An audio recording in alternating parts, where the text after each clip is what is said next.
Welcome back, WNST, Towson, Baltimore, and Baltimore Positive. You know, I changed my screens here with the green screen. I figured I would go with the sunrise over Baltimore. This guy's seen some sunrises over Barnes, east and west. He's west headed east right now for the second time in a week and a half, and second time this year. It feels like it was only a couple months ago that I had Bob Baffert on, and he was winning derbies and Preaknesses, and here we are again. Preakness back, Bob Baffert is back, and he has fresh roses for our Zoom. Bob, always a pleasure, man. I seen you win a lot of ways, but you're finding new ways. You and Tom Brady find new ways to win. Well, it's exciting, and plus I have my American Pharoah back there behind me, who just got inducted into the Hall of Fame today. So it's a big week for us. You know, every time you and I have talked about American Pharoah, we've done it in person at a Super Bowl or two and through the Zoom or whatever, you light up. There's just something different about that horse for you, right? You know, he was just such a superior racehorse. He was just something, I'd been trying to, I went to the Triple Crown with those other three horses, and I'd leave there shaking my head and you saw so many great, good horses go down in the, get beat in the Triple Crown.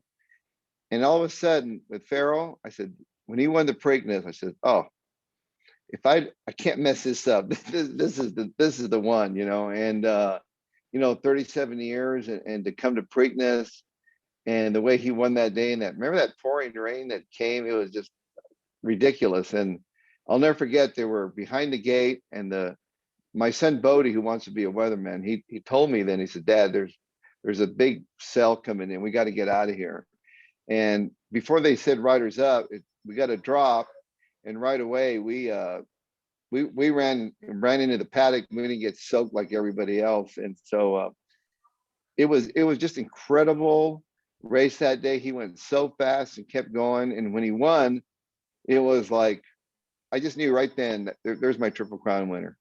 You know, it's amazing for anybody like you that's experienced this greatness that you dreamed of once, and then you get a taste, and you get a second, a third, and a fourth. And then you see the Tom Brady's or the people that have gone back and done this again and again. Every experience is different. But for you with this, every way you've done it, you've just talked about American Pharoah as it would happen a minute ago in the rain, and you recollect, and yet you're right off of having it happen again in a completely different way, right? There's the crowd's not the way it was. Obviously, the horse you had early in the week and the way you spoke about it last week will be different than the way you'll speak about it for the next week leading up to the Preakness. But tell me about this journey, because I would think you may have gotten on the plane and thinking the most unlikely thing would be that you would win. And I think that your spirit and the way you talked about it all week, and even the shock I saw on your face Saturday night, I thought, he's really shocked that this happened this time.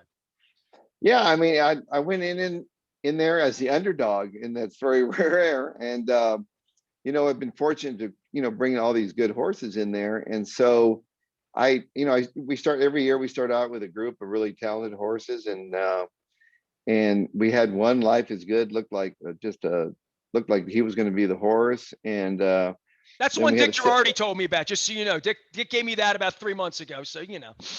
And so when he went to the sideline, it was just devastating to lose him, because he looked like a horse that not only could win the Kentucky Derby, but could be a Triple Crown type horse. He was so fast.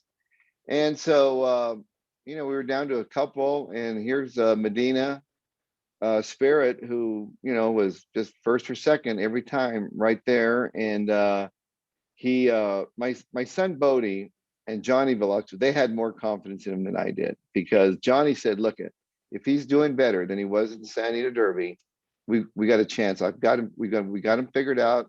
We had a game plan. And my son Bodie told me, every time you run second in the Santa Anita Derby, you've won the Kentucky Derby. You've never won it with a horse that won, except for a Justify. So we're, you're always looking for some kind of a positive thing there. And so, but he walked to the paddock. I thought, well, we're gonna go for broke, put him on the lead, and if he gets a trip, if they don't push him, and when he turns for home, I don't know how far he really wants to go.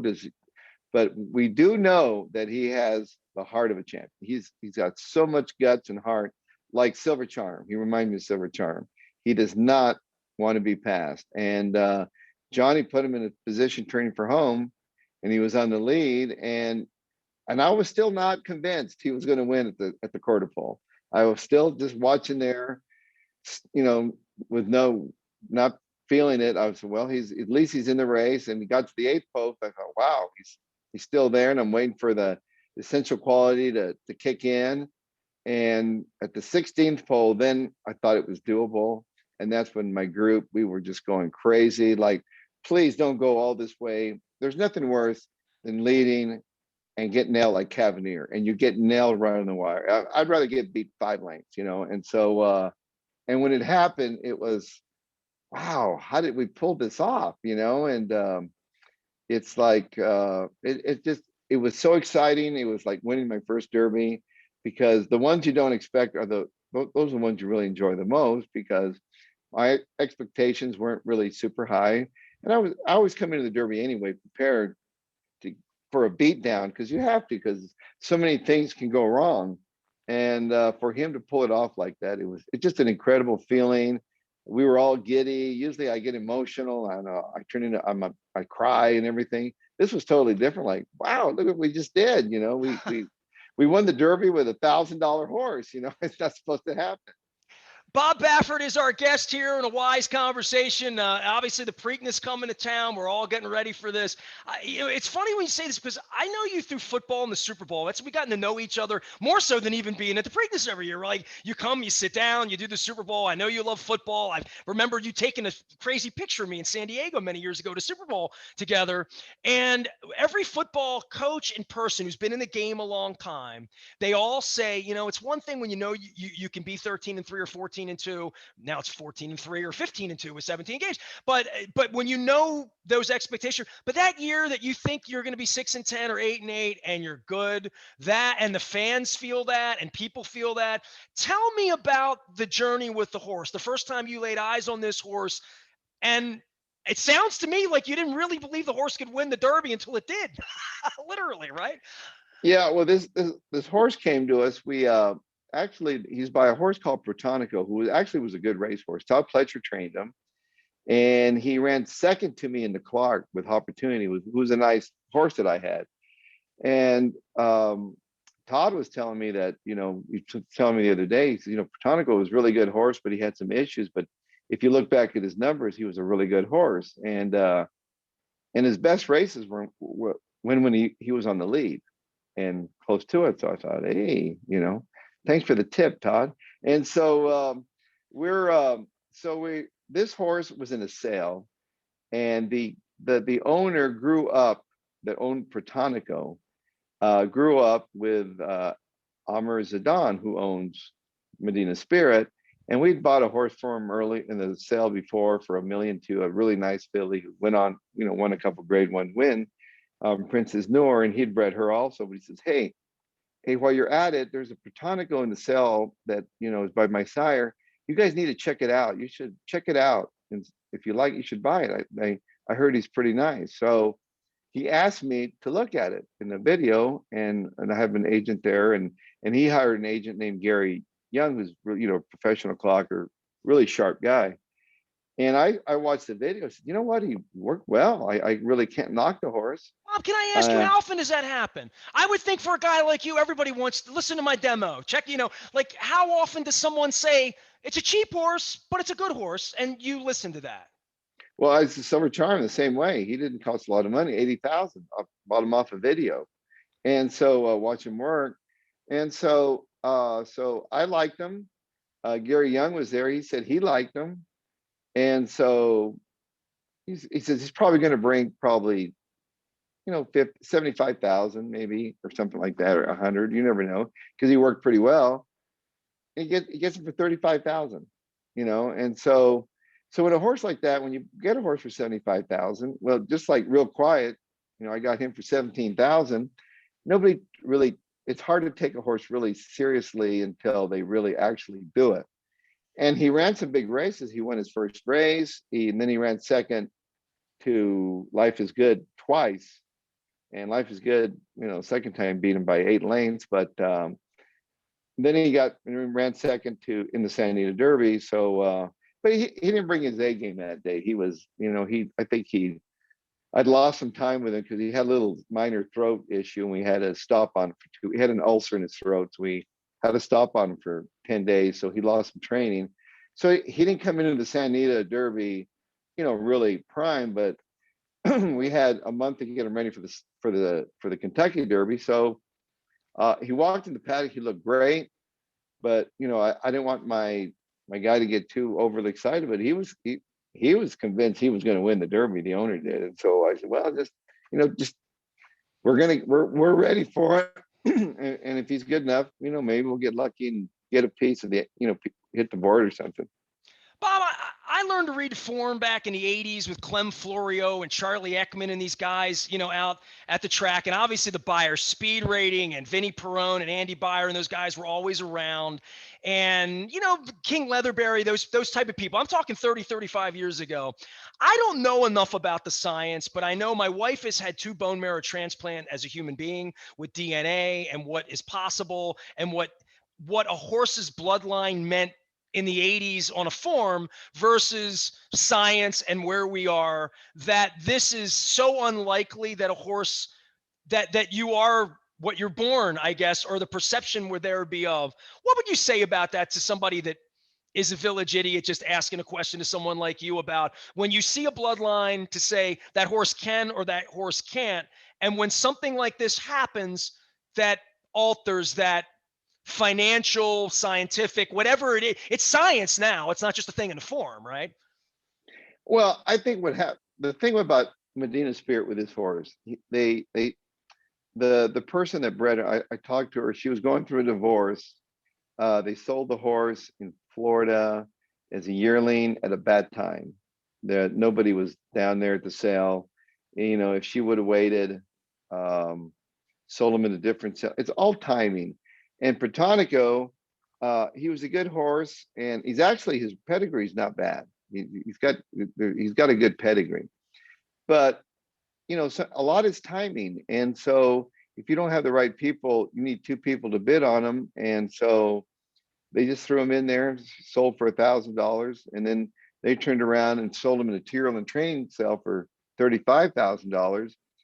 But he was in a sale where there was nobody there. Everybody, the main sales are earlier in the year. And so it's just a lot of his timing, but they don't know how much they cost. And we train him, we put him in our program. He's training with, horses that cost 2, 3, 4, 500,000, but they don't know it. And he was out working him. He was in my assistant at Los Alamitos that gets him ready for him. He says, you got a horse here that acts like he can run. I go, who's he by? He's by Protonico. Says, oh yeah, they only gave 35,000 for him. He says, well, they got a hell of a deal because he acts like he can run, And so so he's always been, he's always been always thought a cut below there, but he when they start going a mile and a quarter, mile and 8, that's when they start separating themselves. And he's just coming into his own. He's not a little horse. I kept calling him a little horse. He's got a huge heart. He's a slightly made kind of horse. And so it was almost like going in there like War Emblem. Remember War Emblem when I bought him a month before and he got the lead and just took off and won the race. And so, but he has a lot of heart. And, when he gets hooked, and Johnny Velasquez, who better to ride, and so he had it figured out, rode a brilliant race. Now, I usually win the Derby or the Preakness when I win the Derby, but last year I won the Derby, but didn't win the Preakness with Authentic, and I got beat by the filly, and it was a very exciting race. So they came down the stretch, they hooked up, and I got beat. So I'm hoping to get, we're going to throw up that was a COVID year. We're going to throw that out a month later. So I'm hoping to keep my record intact where I win the Preakness after I win the Derby. Bob, Johnny said a different gear for this horse at the end. tell me hopes and set this race up a little bit, because you got concert tour as well, and I know it's early right now. Some people may hear this closer to the race. We're out on this early when you could give me some real time and talk about this. And I know from the minute you show up in Baltimore, it's pretty, lights, camera, go, right? Literally. Yeah, I mean, I love coming to Baltimore because the pressure of the Derby's off. Because coming into the Derby, everybody, it's huge, it's a big party, it's intense. And once the Derby's over, then it's all about the Derby winner. And then you've got a few that are want to, there's you got the locals that want to run, and some people, some horses that felt like their horse didn't get the trip. They want to take another crack at it. And so just like I did with looking at Lucky, he got completely wiped out, and I really thought he was a favorite for the Derby. He just didn't get the trip. Brought him to Pimlico, wins the Preakness, and I said, all right, I thought he was a good horse. And so, and you're going to have a few of those that come from that ran in the Derby that felt like maybe they didn't get the trip, so they want to take another crack. Because it's an important race. It's exciting. The classics are the most exciting races that we have. And Well, and this is the so, hardest with recovery for you and the horse, right? Literally. well, you're coming back quick. You're coming back quick, but um, I feel like Medina can handle it. He wasn't as tired as I thought he should have been, and he shouldn't if he's good enough. I've never seen a group of horses, 3-year-olds, that were so close together. You go to handicap the field, they were pretty evenly matched, but except for Essential Quality, he was the one that, to me, he was the horse to beat. And he had a trust tip. He was wide the whole way. Mandaluyan, he was a good horse. He was right there. He ran second. Hot Rod Charlie, really good horse coming off, the California horse. Rock Your World had no chance. He got completely eliminated to start. And so his Derby dream went right out the door at the start.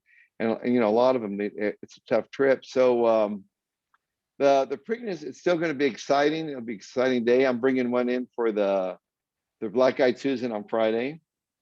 Beautiful gift. So I kept her out of the Oaks because that was one of the toughest Oaks I've seen. There's some really top fillies in there, and I hope none of them come back for the Black Eyed Susan. But it's exciting. I mean, Pimlico, Maryland is fun.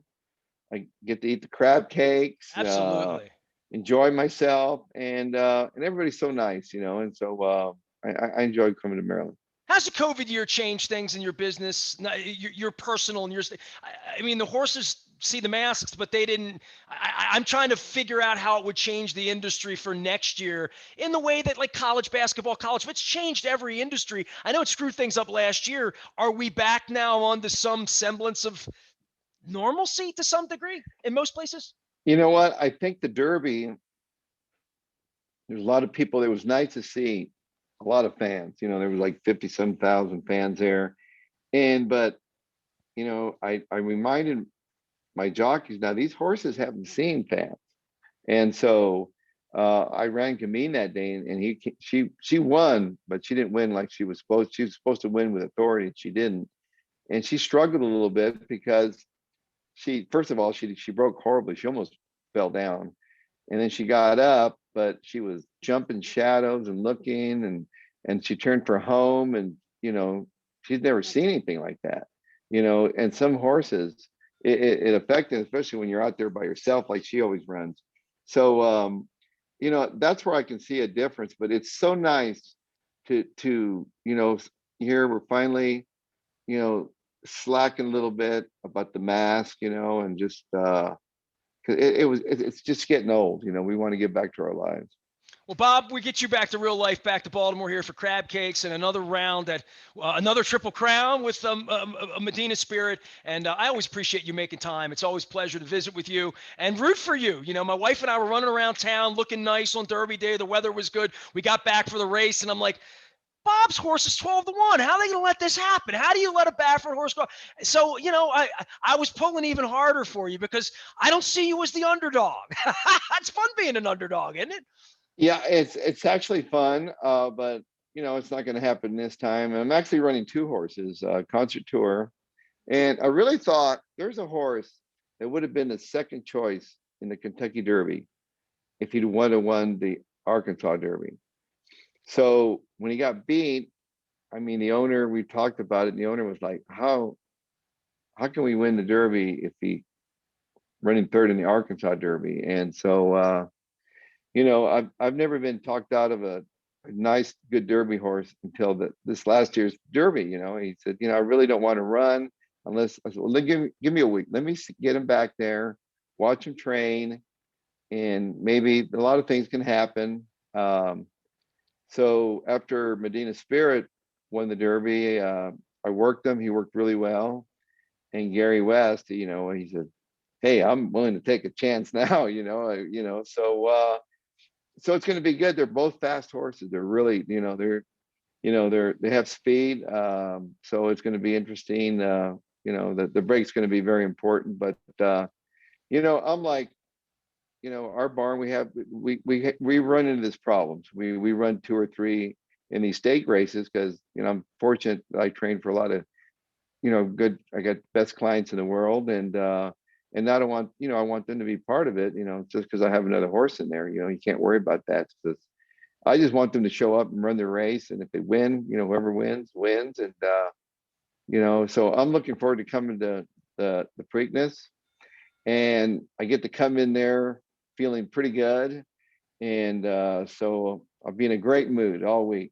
Well, I hope so. Like, come in and be the star of the show as always. Concert tour. I think that's what I miss the most about the whole plague is concert tours. So we got to get out and get some music back on. Bob, thanks for the visit. Appreciate you. Enjoy the crab cakes. Hope to see you somewhere near the winner's circle on a beautiful day in Baltimore this week. All right. Hey, thanks for having me. Appreciate you. Bob Baffert joining us here. He's out at Santa Anita. He's got beautiful real roses behind him and a great portrait of American Pharoah. All of our WNST conversations brought to you by our friends at Royal Farms. Real fresh, real fast. Worked the chicken box over the weekend for the NFL draft, and we're getting ready for Preakness around here, doing a little rock and roll and getting ready for a beautiful spring and my second shot. We are WNST.net, AM 1570, Taos in Baltimore, and we never stop talking Baltimore positive.